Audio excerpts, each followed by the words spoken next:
क्या नाम है आपका? शबी फातिमा। शबी मैम, ये आपका जो विरोध चल रहा है लगातार, आज 8 दिन हो गए हैं, ये और कब तक चलेगा?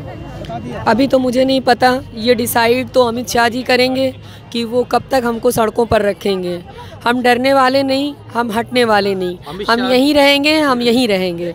अमित शाह जी ने कहा था कि हम इस पर 1 इंच भी पीछे नहीं हटेंगे, आप क्या कहेंगे? वो 1 इंच ना हटे, हम एक एक सूत करके उनको हटाते रहेंगे और जब उन्हें पता चलेगा तो वो कई मीटर पीछे हो चुके होंगे। मुख्यमंत्री ने जैसे एक बात कही कि पुरुष तो कंबल में सो रहे हैं, औरतों को अपने और बच्चों को चौराहे पे बिठा दिया है, तो आप क्या कहेंगे उस पर? मैं क्या बोलूँगी, जो लोग अपनी माँ बहनों को 100 साल की उम्र की माँओं को नोटबंदी में लाइन में लगा सकते हैं, वो दूसरे की माँ बहनों की इज़्ज़त क्या करेंगे?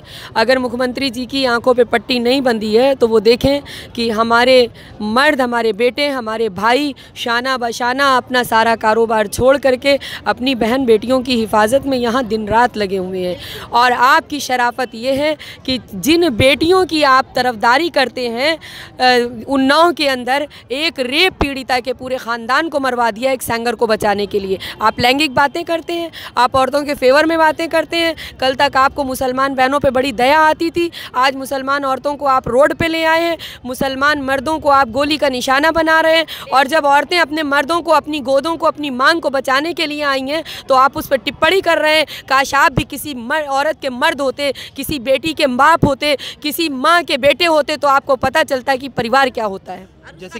जैसे कि कुछ लोगों पर अभी FIR दर्ज हुई है, कुछ महिलाओं के ऊपर, तो उस पर आप क्या कहना चाहती हैं? ये देखिए, मैंने उस दिन भी बोला था कि मुझ पर भी FIR हुई है। मुझे अगर 100 बार FIR मुझ पर हो, ज़मानत हो, मैं फिर भी ये इनकलाब जारी रखूँगी। और मुझे 100 बार अगर मौत आ जाए और मैं फिर पैदा हो जाऊँ, बल्कि मैं तो कहती हूँ कि मुझे सरदार भगत सिंह की तरह इसी चौराहे पर फांसी लटका दिया जाए, लेकिन ये इनकलाब ख़त्म नहीं होगा, नहीं होगा, नहीं होगा।